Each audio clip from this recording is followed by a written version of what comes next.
Listen, everybody, to the words I have to say. Better get ready, because the Lord is coming one day. This is Daniel White III with the Second Coming Watch update. This is update number 337. Let's take a quick look at today's prophecy-related headlines, which point towards the second coming of the Lord Jesus Christ and the end of the world as we know it. First up today, according to the Jerusalem Post, the Israeli Air Force shot down a drone over the Mediterranean Sea on Thursday off the coast of Haifa, which had flown south from Lebanon. A squadron of F-16s and IAF helicopters were scrambled to engage the drone. After ensuring that the drone was hostile, the IAF commander gave the order to shoot it down over the Mediterranean Sea, 5 miles away from Haifa.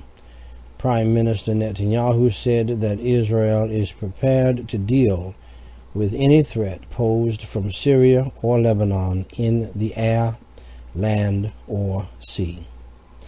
Second today, according to Yahoo News, Chinese and Indian troops are camping 900 feet apart from each other, 6 miles into Indian territory. According to India's External Affairs Ministry, which describes the Chinese incursion and resulting standoff as a face-to-face situation. Indian media reports says that 8 days ago, a platoon of 50 soldiers from the Chinese People's Liberation Army crossed 6 miles into La-dakh and remain in pitched tents near Burthe. China is denying the allegation, saying their soldiers have not trespassed across the effective border between the two Asian giants. The area is part of disputed territory claimed by both countries.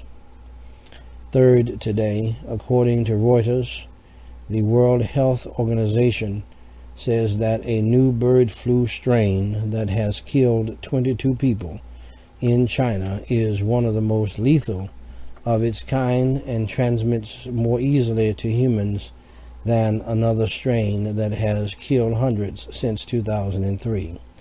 The H7N9 flu has infected 108 people in China since it was first detected in March, and just a few days ago, the first case of the strain outside of China was discovered in Taiwan. Although it is not clear exactly how people are being infected, experts say they see no evidence so far of the most worrisome scenario, sustained transmission between people. Fourth today, according to the Hindu newspaper, a 6.4 magnitude earthquake struck Papua New Guinea, but no tsunami warning was issued and no damages were immediately reported. Australian seismologists say there likely will be damage reports, but the damage will be minimal. Last week, a 6.8 magnitude earthquake rocked the country's north, but no major damage was reported. Fifth today, according to the Telegraph of Great Britain, Amnesty International and Human Rights Watch say President Vladimir Putin is presiding over the worst era for Russian human rights since the Soviet Union crumbled. Mr. Putin, who was re-elected as president almost a year ago, stands accused of bringing in new laws to stifle criticism of his regime and adapting existing laws to silence dissent. The HRW report states that the Russian government has unleashed a crackdown on civil society unprecedented in the country's post-Soviet history. The publication of the reports comes at a time of mounting pressure for Mr. Putin.